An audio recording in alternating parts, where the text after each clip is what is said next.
Section 1. Introduction to Powerlifting. About the athlete writing this fine work. Hi, thanks for picking up this book. I am glad you have found an interest in powerlifting. I look forward to helping you reach your goals.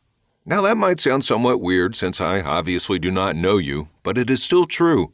I am writing this book because I want you to be successful. Now you might ask, why should I listen to you, Nate? Well, simply put, I have been there. So let me tell you a little about it. Before we go any further, let me give you my credentials. When listening to anyone speaking definitively on a topic, you want to know that person is knowledgeable about the subject. Well, I have my credentials, and I forged them in steel and sweat. Before I started lifting, I was a weakling of 135 pounds at 5'8". I had trouble doing 10 push-ups. That was in 2002 while I was age 22. Fast forward 10 years to 2011, and you find me as a 32-year-old weighing 185 pounds at 7% body fat. I have benched 350 pounds, squatted 500 pounds, and deadlifted 535 pounds. There are videos on YouTube. Simply put my name in the search bar. I also practice MMA, boxing, Brazilian Jiu-Jitsu, Muay Thai, and a little Taekwondo. Again, there are videos on YouTube. I am not a competitive athlete, but I have competed in some local competitions and even competed in a contest held by Champion Nutrition. Please feel free to look at the videos on YouTube for further proof of my credentials. Indeed, even look there if you want accompanying videos to complement this manual. After all, it is free. You could be nice and leave a positive comment on my page, though. I have lifted at several gyms in the Michigan area. A couple of the gyms were private gyms and a few were public gyms. Richie's Fitness is one I was at until 2010. It is an average gym, home to a few local competitors and guest host to the occasional pro competitor. I currently lift at the Fit Stop. It is home to Dustin Crago, a USA Powerlifting, USAPL ranked power lifter, and 2010 Arnold Classic competitor. The Fit Stop is the former home of the semi-pro bodybuilder Christopher Wright, home of locally ranked lifter Tony Arroyo, home of former competitive powerlifter John Ford, and home to a list of other lifters, both competitive and not. I have had the pleasure of knowing 3 of these lifters and have been in contact with Mr. Arroyo and Mr. Cargo for some years now. Mr. Arroyo and I are former lifting partners. The Fit Stop also boasts a personal trainer who is an NPC competitor. Mark Sampson placed 6th in the light-heavy division of the 2009 NPC Kentucky Muscle Competition.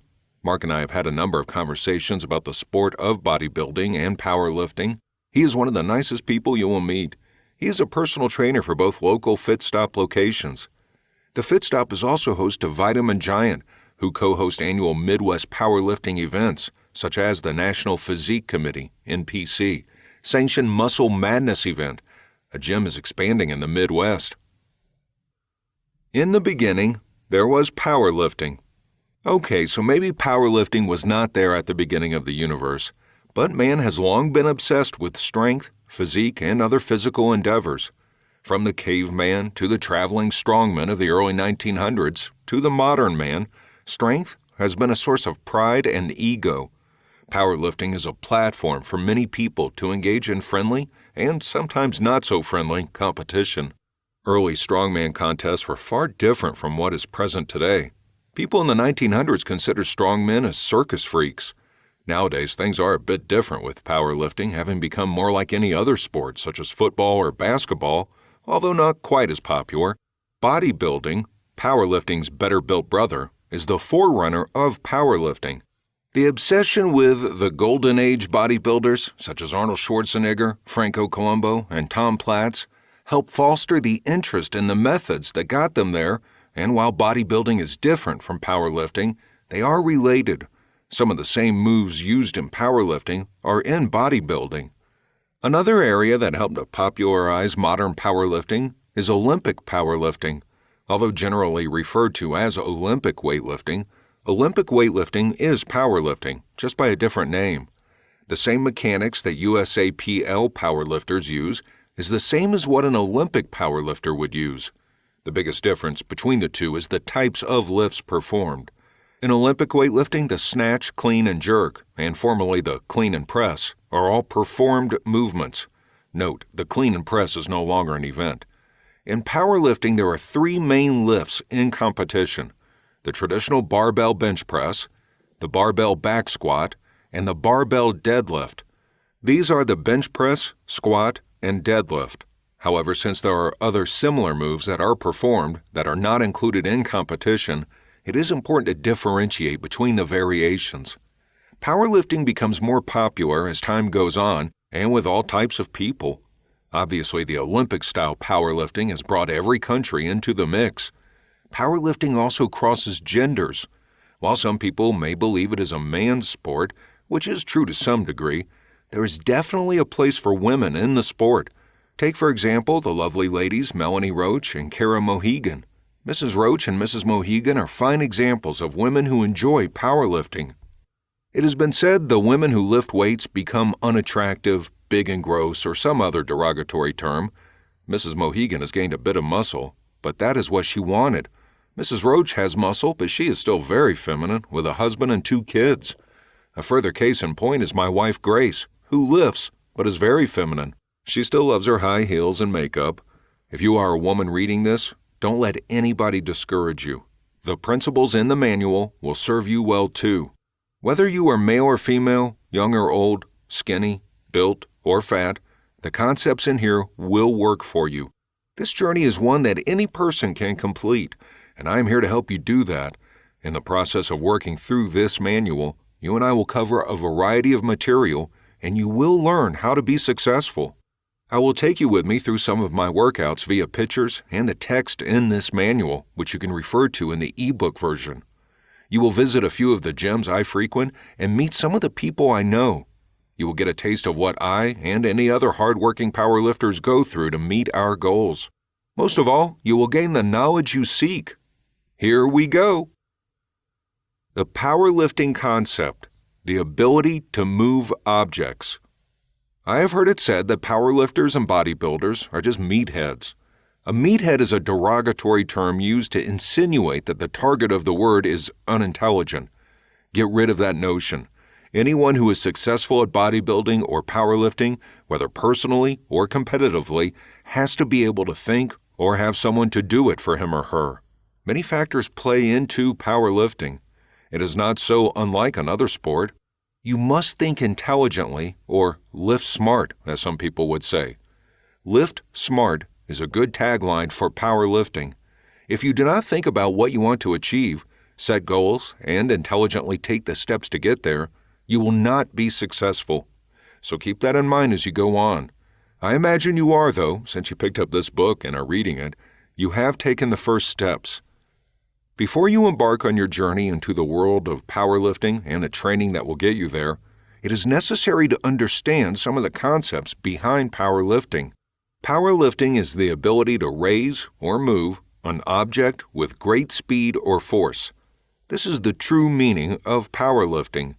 Whenever you put your hands on a bar with the intent to powerlift, you should remember that definition. When you get under the bar to squat, remember you want to explode. Move with force in a controlled manner. The same can be said for the bench, deadlift, or any other related movement. Notice how I said controlled. That is something else to remember. While you want to explode through the movement, you need to maintain control of the movement.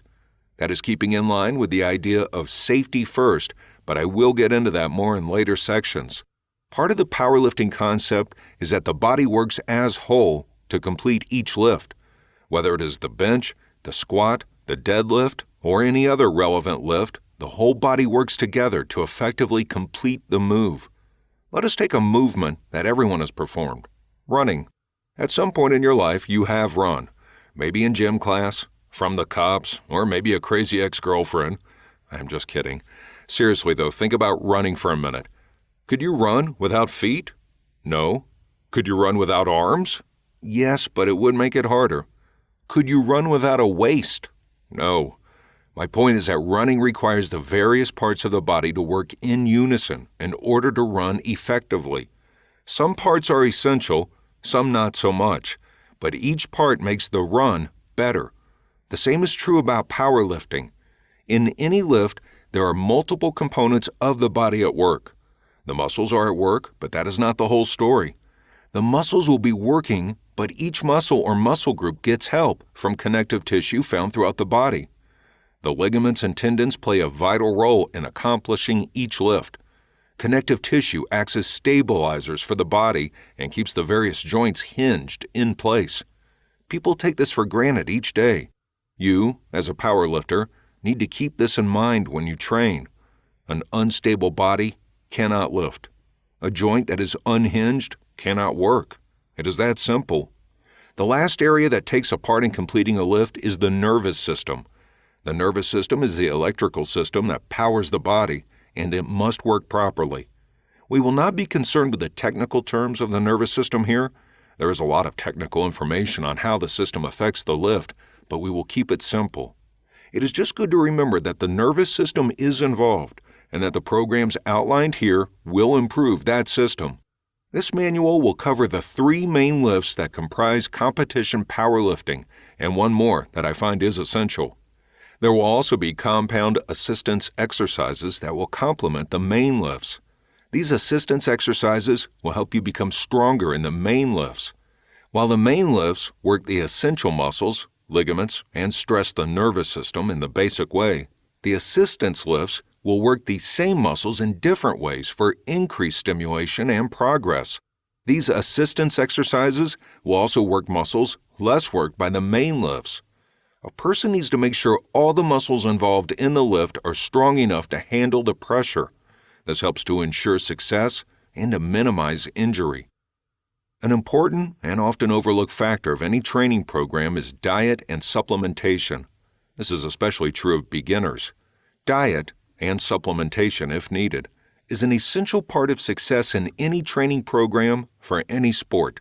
If a person's diet is not well structured, then they will not be successful in any venture that is dependent on a well-functioning body.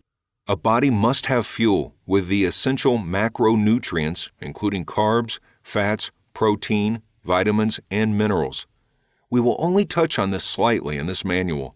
The topic of nutrition and supplementation are a book unto themselves. I hope that I will be following shortly with a nutrition manual to act as a companion to this manual. Eat and be well. We will cover stretching, cardio, and some polymeric work as well. Each of these will be smaller parts of the program, but they will each serve their purpose. The stretching will keep your muscles flexible and healthy for performing heavy lifts. Plyometrics will help teach explosiveness that is important for powerlifting. Cardio will ensure your body's cardiovascular system is healthy and functioning so it can aid the body in the ways necessary to powerlifting. Remember, in the end, the body is only as strong as its weakest link. Do you want to be weak? I didn't think so. Heading down the road. So you want to be a powerlifter, huh? Well, if not, you at least want to be strong like one. Then you have to train like one. Well, that is what we are going to do here. You are motivated. That's why you picked up this book, right? I have introduced you to the concept. We did that in the first section, in case you did not remember. Now, how do you start? Well, you need to figure out a few things first. One is, how much time do you want to pour into your training every week? What are your maxes? What type of program do you use? What to eat? What to supplement? What? Whew, got away from myself for a minute there. It's okay to laugh. In all seriousness, there is quite a bit to think about, but it is not as hard as it may seem. We simply have to break the process down into the individual pieces and attack each one individually. Let's start with some terminology. Barbell. A steel bar, generally 6 feet in length, that is loaded with plates to perform exercises. You perform the entire major lift list with a barbell. Loading. A bar with weight plates loaded onto it. Loading the bar. Plates. Steel plates that slide onto a barbell. They come in a variety of sizes ranging from 2.5 pounds up to 100 pounds. Lifter. The person performing the lift exercise. Spotter. The spotter is a person who spots you in the lift. If you have trouble in the lift, they help you out. For example, if I cannot push up the bar during the bench press, my spotter would help me by pulling it up and helping me rack it. Power rack. The machine you will use to squat in and do the military press. It is a safety system designed to help you perform lifts, especially the squat, safely. This cuts back on the potential for injury and the nervousness associated with it. In Figure 2, which can be seen in the ebook version, me lifting during a workout at Richie's Fitness, formerly Atlas Fitness. I am the lifter in this image. The barbell is the bar that is in my hands in the picture. The plates are the round black discs that are loaded on the ends of the bar. In this picture, I am performing a 385-pound bench press with a bench shirt. Sergio is my spotter, and he is spotting me.